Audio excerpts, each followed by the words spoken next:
বাংলাদেশের ইতিহাসে এখন পর্যন্ত মাত্র একজন পরিপূর্ণ রাজনীতিবিদ অর্থমন্ত্রী হয়েছিলেন, আর তিনজন অর্থনীতিবিদ অর্থমন্ত্রী বা অর্থ উপদেষ্টা হন। বাকিদের মধ্যে বড় অংশই ছিলেন সাবেক আমলা।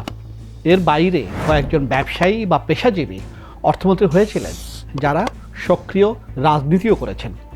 ৫৫ বছরে বাংলাদেশে এখন পর্যন্ত ২১ জন অর্থমন্ত্রী বা অর্থ উপদেষ্টা দায়িত্ব থাকলেও দুজনই অর্থমন্ত্রী হিসেবে কাটিয়ে দিয়েছেন প্রায় ২৫ বছর। দুজন পদত্যাগ করতে বাধ্য হয়েছিলেন, আর একজন দায়িত্বে থাকলেও বাস্তবে ছিলেন উধাও। তিনজন অর্থমন্ত্রী মৃত্যু হয়েছে নির্মম এবং অস্বাভাবিকভাবে। একজন মারা গেছেন গুলিতে, একজন বোমা বিস্ফোরণে, আর একজন সড়ক দুর্ঘটনায়। প্রাইম ব্যাংক, অর্থনীতি, অনর্থনীতিতে আজকের বিষয় ৫৫ বছরে বাংলাদেশের অর্থমন্ত্রীরা কে এবং কেমন ছিলেন।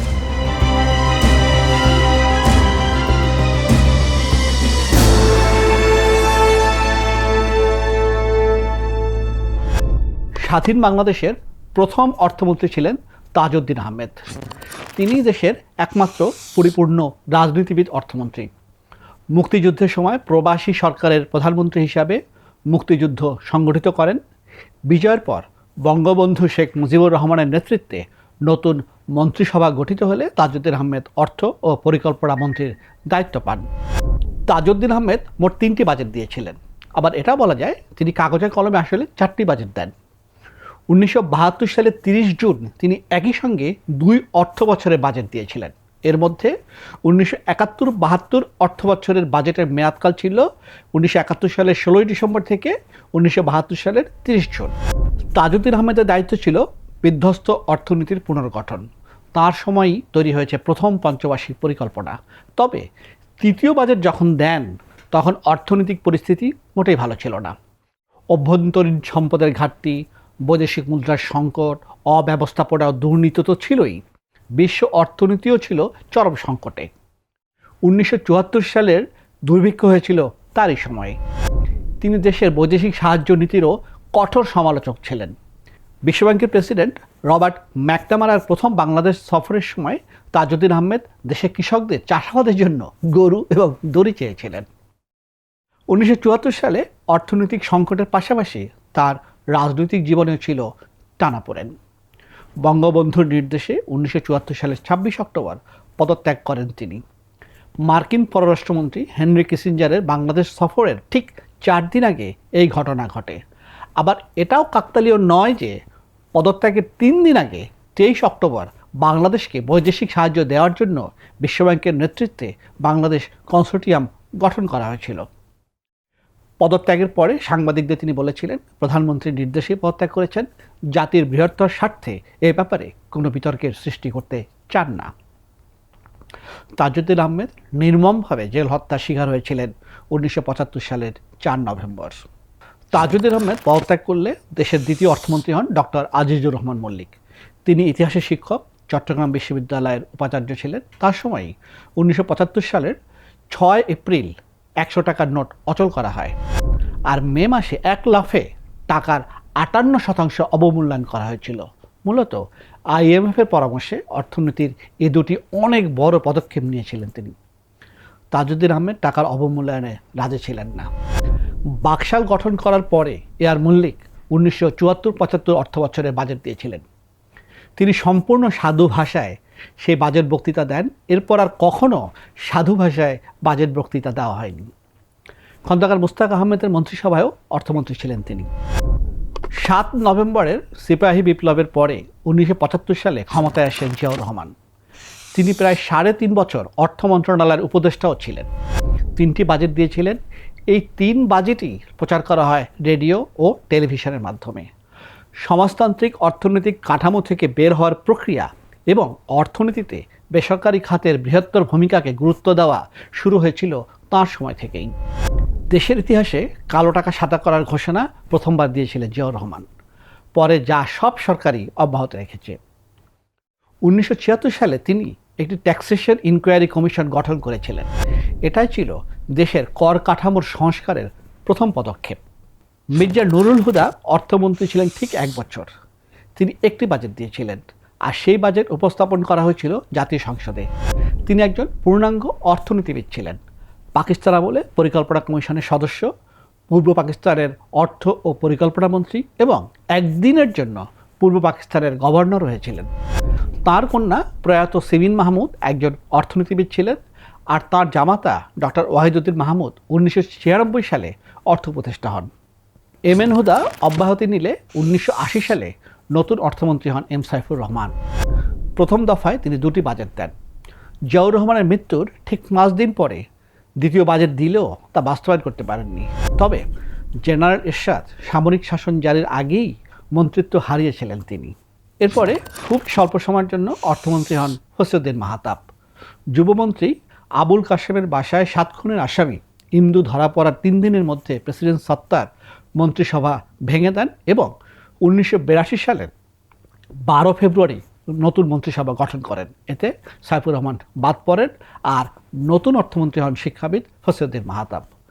তার মন্ত্রিত্ব স্থায়ী হয়েছিল 1.5 মাসেরও কম সময়, কেননা 1982 সালে 24 মার্চ সামরিক শাসন জারি করে ক্ষমতা দখল করেছিলেন জেনারেল এরশাদ।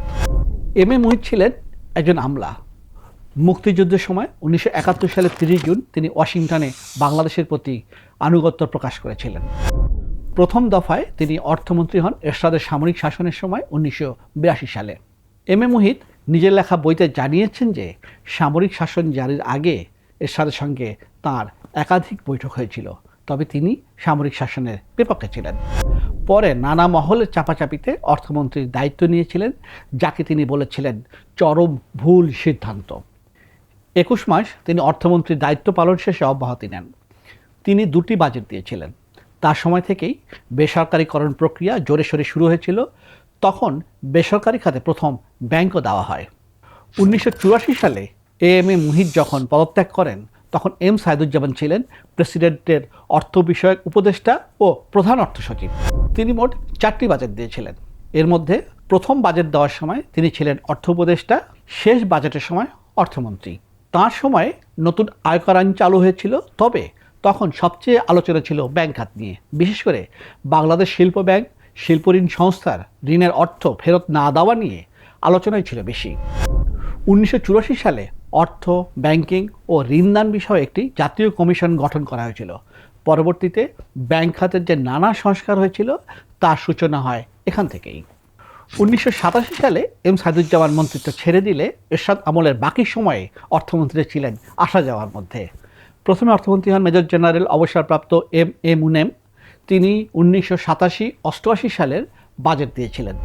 তখন অর্থনীতি ছিল চরম সংকটে। সরকার প্রায় পুরোটাই নির্ভরশীল ছিল বৈদেশিক সাহায্যের উপরে। ডক্টর ওয়াহিদুল হক একজন নামকরা অর্থনীতিবিদ ছিলেন। দেশে বিদেশে অর্থশাস্ত্রে অধ্যাপনা করেছেন। 1988 সালে এরকম একজন ব্যক্তির অর্থমন্ত্রী হওয়া ছিল সে সময়ের অন্যতম আলোচিত ঘটনা।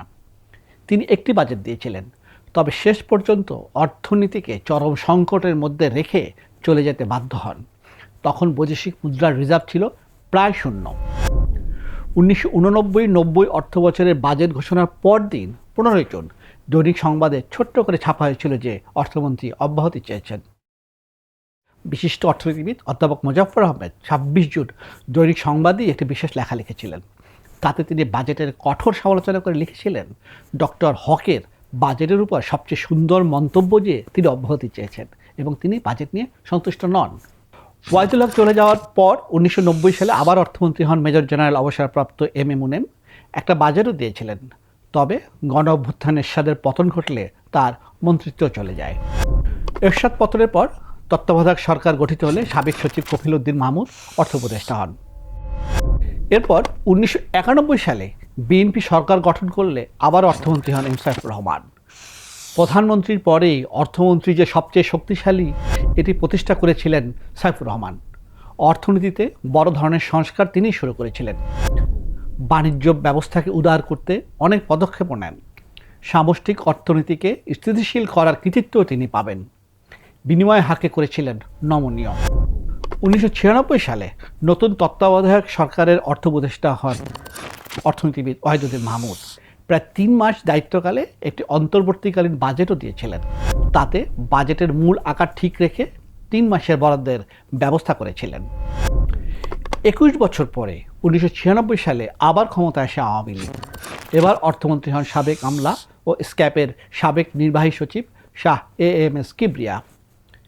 তিনিও সামষ্টিক অর্থনীতির স্থিতিশীলতা ও মূল্যস্ফীতি নিয়ন্ত্রণকে গুরুত্ব দিতেন। তখন কৃষিমন্ত্রী ছিলেন মতিয়ার চৌধুরী এবং পরিকল্পনা প্রতিমন্ত্রী সদ্য সাবেক আমলা মহিউদ্দিন খান আলমগীর। তারা চাইতেন বড় আকারের উন্নয়ন বাজেট ও বেশি অর্থ সরবরাহ, যাতে প্রবৃদ্ধি বাড়ে। অন্যদিকে জনাব কিবরিয়া জানতেন এতে মূল্যস্ফীতি অনেক বাড়বে, এ নিয়ে দ্বন্দ্ব ছিল। ঋণখেলাপিদের বিরুদ্ধে ব্যবস্থা নেওয়ায় তখনকার প্রভাবশালী ব্যবসায়ী নেতা সালমান এফ রহমান প্রকাশ্যে অর্থমন্ত্রীর বিরোধিতা করতেন। শাহ এমএস কিবরিয়ার বড় কৃতিত্ব হচ্ছে তিনি বাজেটকে একটি মানবিক চেহারা দিয়েছিলেন। এই যে এখন বয়স্ক ভাতা বা বিধবা ভাতা সহ নানা ধরনের সামাজিক কর্মসূচি চালু রয়েছে, তার সূচনা করেছিলেন তিনি। আবার তাঁর সময় শেয়ার বাজার কেলেঙ্কারির প্রথম ঘটনা ঘটে, যার দায়ও তাঁর। 2005 সালের 27 জানুয়ারি সিলেটের হবিগঞ্জে গ্রেনেড হামলায় মর্মান্তিকভাবে নিহত হন তিনি। 2001 সালের তত্ত্বাবধায়ক সরকারের অর্থ উপদেষ্টা হন সাবেক আমলা এম হাফিজউদ্দিন খান। রুটিন কাজই করে গেছেন। 2001 সালে তৃতীয় দফা অর্থমন্ত্রী হন এম সাইফুর রহমান। আবারও টানা 5টি বাজেট দেন। প্রথম বাজেটেই বলেছিলেন তিনি কোনো ব্যাংকের অনুমোদন আর দেবেন না, কথাও রেখেছিলেন তিনি। তবে নিজের পরিবারের সদস্য ও বাইরের সব ধরনের চাপ থেকে সেবার অর্থনীতিকে আগের মতো আগলে রাখতে পারেননি তিনি। 2009 সালের 5 সেপ্টেম্বর সিলেট থেকে ঢাকা আসার পথে ব্রাহ্মণবাড়িয়ার কাছে এক সড়ক দুর্ঘটনায় করুণ মৃত্যু হয় তার। ব্যাপক রাজনৈতিক সংঘাতের পরে 2006 সালে তৎকালীন রাষ্ট্রপতি ইয়াজউদ্দিন আহমেদ নিজেই তত্ত্বাবধায়ক সরকারের প্রধান হন। তখন অর্থ উপদেষ্টার দায়িত্ব পান সাবেক সচিব আকবর আলী খান। মতবিরোধের কারণে 2 মাস পরে পদত্যাগ করলে সাবেক এনবিআর চেয়ারম্যান শোয়েব আহমেদ নতুন অর্থ উপদেষ্টা হন। তিনি এই দায়িত্বে ছিলেন প্রায় 1 মাস। এরপর 2007 সালে ফখরুদ্দিন আহমেদের নেতৃত্বে সেনা সমর্থিত তত্ত্বাবধায়ক সরকার গঠন হলে নতুন অর্থ উপদেষ্টা হন আরেক সাবেক আমলা doctor A B Mirza Mohammad Azizul Islam. তিনি প্রায় 2 বছর দায়িত্বে ছিলেন। এ সময় তিনি 2টি বাজেট দেন। অর্থনীতি ছিল সংকটে, বৈশ্বিক অর্থনীতিও ছিল মন্দায়। এ সময় রেকর্ড পরিমাণ কালো টাকা সাদা হয়েছিল। নির্বাচনে জয়ী হয়ে আওয়ামী লীগ 2009 এবং 2014 সালে সরকার গঠন করলে অর্থমন্ত্রী হন আবুল মাল আব্দুল মহিদ। এবার 2 দফায় তিনি 10টি বাজেট দিয়েছিলেন। উচ্চহারে প্রবৃদ্ধি অর্জনের কৃতিত্ব তার। তিনি অর্থ সরবরাহ ও ব্যয় বাড়িয়ে প্রবৃদ্ধি অর্জনকে গুরুত্ব দিতেন। তাতে প্রবৃদ্ধি বাড়লেও অর্থের অপচয় ও পাচার, দুর্নীতি, শেয়ার বাজার ও ব্যাংক কেলেঙ্কারি কোনোটাই রুখতে পারেননি। দেশের ইতিহাসে সবচেয়ে বেশি ব্যাংক কেলেঙ্কারি তাঁর সময় হয়েছে। হলমার্ক ও বেসিক ব্যাংক কেলেঙ্কারি, শেয়ার বাজারের পতন, কেন্দ্রীয় ব্যাংকের রিজার্ভ চুরি এবং বাংলাদেশ ব্যাংকের গভর্নরের তাকে না জানানো, ইসলামী ব্যাংক দখল, সবই তার সময়ের স্থায়ী ক্ষত। আরেকটি বিতর্কিত নির্বাচনের পরে 2019 সালে ক্ষমতাসীন আওয়ামী লীগের অর্থমন্ত্রী হন হিসাববিদ আ.হ.ম মুস্তফা কামাল। তিনিও 5টি বাজেট দিয়েছিলেন। তাঁর সময়টা ছিল রহস্য ঘেরা। শুরুতে সক্রিয় থাকলেও কোভিড মহামারীর পর অনেকটা আড়ালে চলে যান। মোটামুটি উধাও বলা যায়। অর্থনীতির ব্যবস্থাপনা কার হাতে, সেই প্রশ্ন তখন দেখা দিয়েছিল। সে সময় অর্থনীতি মূলত চালাতেন অর্থ সচিব আব্দুর রউফ তালুকদার, পরে তিনি গভর্নর হন।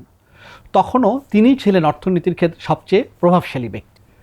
2024 সালে আরেকটি বিতর্কিত নির্বাচনের মাধ্যমে আওয়ামী লীগ ক্ষমতায় এলে নতুন অর্থমন্ত্রী হন সাবেক কূটনীতিক আবুল হাসান মাহমুদ আলী।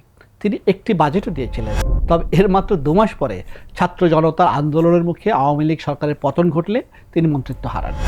2024 সালেই অন্তর্বর্তী সরকারের অর্থ উপদেষ্টা হন সাবেক কেন্দ্রীয় ব্যাংক গভর্নর সালেউদ্দিন আহমেদ। তিনি একটি বাজেট দেন, তাকে কিছুটা রুটিন বাজেটই বলা যায়। বর্তমান অর্থমন্ত্রী আমির খসরু মাহমুদ চৌধুরী ব্যবসায়ী নেতা ছিলেন, মাত্রই দায়িত্ব নিয়েছেন। অর্থনীতিতে এখন নানা সংকট, বিশ্ব অর্থনীতিতেও নানা অনিশ্চয়তা, ফলে তিনি কেমন অর্থমন্ত্রী হবেন তা ভবিষ্যতে বলে দেবে। বাংলাদেশের অর্থনীতি অনেক এগিয়েছে, তাতে সবারই কৃতিত্ব আছে। প্রথম অর্থমন্ত্রী তাজউদ্দিন আহমেদ সমাজতান্ত্রিক অর্থনৈতিক কাঠামোর মধ্যে স্বয়ংসম্পূর্ণ হতে চেয়েছিলেন, কিন্তু তিনি সে পথে অর্থনীতিকে আর নিয়ে যেতে পারেননি। তবে যুদ্ধ বিধ্বস্ত অর্থনীতির পুনর্গঠনে তার ভূমিকা মোটেই অস্বীকার করা যাবে না। সমাজতান্ত্রিক অর্থনৈতিক কাঠামো থেকে পুরোপুরি সরে আসার কাজটা শুরু করেছিলেন জিয়াউর রহমান, আর এরশাদ আমলের অর্থমন্ত্রীরা সেই ধারাকেই এগিয়ে নিয়েছেন। তবে ব্যাংক খাতে ঋণখেলাপি সৃষ্টি, দুর্নীতি এবং বৈদেশিক ঋণের উপর অতিরিক্ত নির্ভরশীলতার কারণে অর্থনীতিকে খুব এগিয়ে নেওয়া যায়নি। অর্থমন্ত্রী হিসাবে অর্থনীতিকে এগিয়ে নেওয়ার ক্ষেত্রে সবার আগে নাম আসবে এম সাইফুর রহমানের। তিনি সংস্কারের সূচনা করেছিলেন, সামষ্টিক অর্থনীতিকে স্থিতিশীল করেছিলেন এবং আজকে অর্থনীতির যতটা অগ্রগতি তার ভিত রচিত হয়েছিল তার সময়ই। শাহ এএমএস কিবরিয়াও একজন ভালো অর্থমন্ত্রী হিসেবে ইতিহাসে স্থান পাবেন। লেখা পছন্দ বা অপছন্দ হলে তিনি প্রতিক্রিয়া দেখাতেন, আবার সুন্দর করে বুঝিয়েও দিতেন। ঋণ খেলাপিদের বিরুদ্ধে কঠোর ছিলেন। সে সময় বাণিজ্য সাংবাদিকতা আনন্দদায়ক অভিজ্ঞতা ছিল। উচ্চ প্রবৃদ্ধি অর্জনের জন্য এম এ মুহিত ইতিহাসে স্থান পাবেন। ভালো মানুষ ছিলেন, তবে পুরো অর্থনৈতিক ব্যবস্থাপনায় আগের দুই অর্থমন্ত্রীর যেরকম কর্তৃত্ব প্রভাব ছিল আর কারোর মধ্যেই সেটি দেখা যায়নি। বরং খারাপ প্রভাব ফেলে এমন মানুষেরা রাজনৈতিকভাবে অনেক বেশি শক্তিশালী হয়ে ওঠে, ক্রোনি ক্যাপিটালিজম বা চোরতন্ত্র প্রতিষ্ঠা পায়, যার পরিণতিতে অর্থনীতি এখনও সংকটে ও অনিশ্চয়তায়। আমির খসরু মাহমুদ চৌধুরী নতুন অর্থমন্ত্রী, তিনি কোন পথে হাঁটেন সেটি এখন দেখার বিষয়। প্রাইম ব্যাংক অর্থনীতি অনর্থনীতি থেকে আজ এ পর্যন্তই, আবার দেখা হচ্ছে।